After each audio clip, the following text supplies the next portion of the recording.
அஸ்ஸலாமு அலைக்கும் வரஹ்மத்துல்லாஹி தஆலா வபரகாத்துஹ். பத்ரு போரில் நாம் 313 சஹாபாக்களை பற்றி நாம் பார்த்திருந்தோம்.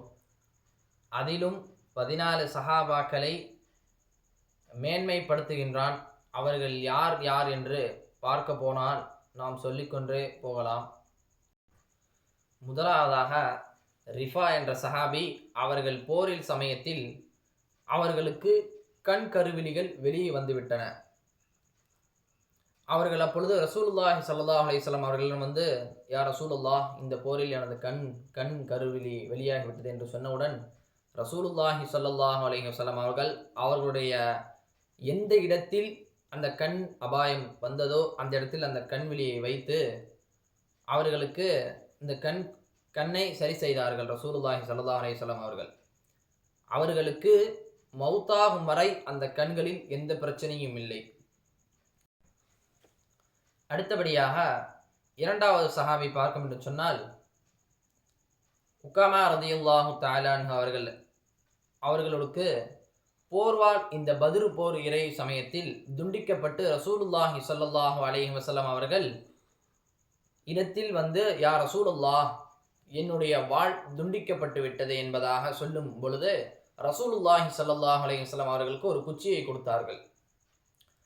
அந்த குச்சி எப்படிப்பட்டது என்று சொன்னால், அவர்கள் ஒருவர் மீது இப்படி வீசும் பொழுது அவர்கள் மேல் பட்டு மறுபடியும் அவர்களுடைய கைக்கு வருமாறு அந்த அளவுக்கு சக்தி உள்ள குச்சியாக ரசூலுல்லாஹி ஸல்லல்லாஹு அலைஹி வஸல்லம் அவர்களுக்கு தந்திருந்தார்கள்.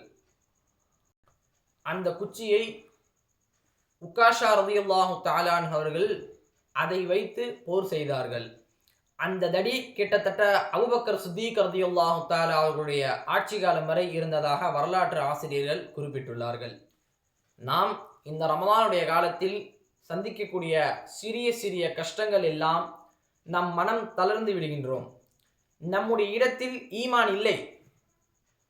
அந்த போருடைய சமயத்தில் போருக்கு முன்பதாக இரவில் ரசூலுல்லாஹி ஸல்லல்லாஹு அலைஹி வஸல்லம் அவர்கள் சஹாபாக்களுக்கு கட்டளையிட்டார்கள், நீங்கள் சற்று நேரம் ஓய்வெடுத்துக் கொள்ளுங்கள், பின்பாக போர் செய்து கொள்ளலாம்.